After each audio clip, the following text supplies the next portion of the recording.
আমল বোঝা, মাসালা মাসাইল বোঝা সহজ, আকীদার মাসালা বোঝা অনেক কঠিন, অনেক লেখাপড়া লাগবে আকীদার মাসালা বুঝতে। আমরা তো যেখানে যাই আমাদের মতো টুপি দাড়িওয়ালা পাগড়িওয়ালা হুজুরেরা শুধু আমলের কথা বলে, আকীদার কথা মুঠেও বলে না।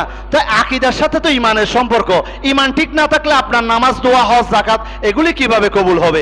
সেই জন্য আমি বারবার বলি আকীদা বোঝা বড়ই কঠিন। তারপরে দেখুন এখানে হারাম যা ইচ্ছাকৃত একবারও সম্পূর্ণকারী কাফের হয়ে যাবে। প্রথমে ইসলামে সুযোগ রেখেছেন, কেউ যদি ভুলক্রমে কোনো হারাম কাজ করে, ভুলক্রমে তাকে ফাসিক বলতে বলেছেন, সরাসরি কাফের বলা যাবে না। তারপরে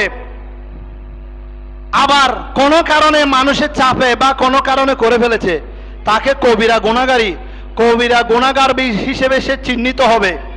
দেখা যাচ্ছে একটা হারাম কাজকে সে নিজের জীবনের জন্য নিত্যসঙ্গী করে ফেলেছে, একটা হারাম কাজকে দৈনন্দিন জীবনে সে বাস্তবায়ন করছে।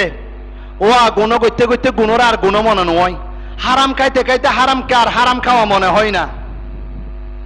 তখন আস্তে আস্তে তার বিধান ওই জাহান্নামের আযাবের উপযুক্ত কাফেরদের মতো হয়ে যাবে। নাউযুবিল্লাহি মিন যালিক।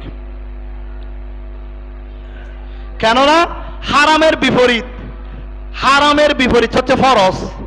ফরজকে নিষেধ করে দিলে, ফরজকে হারাম করে দিলে যেভাবে জাহান্নামে যাবে, আর যেটা হারাম আল্লাহ করেছেন সেটাকে যখন নিজের বেলায় জায়েজ করে নিবে, যেটা আল্লাহ রসুল হারাম করেছেন সেটাকে নিজের লাভের জন্য, সুবিধার জন্য যখন ইচ্ছাকৃতভাবে জায়েজ করে নিবে, সে সরাসরি জাহান্নামে যাবে। নাউযুবিল্লাহি মিন যালিক।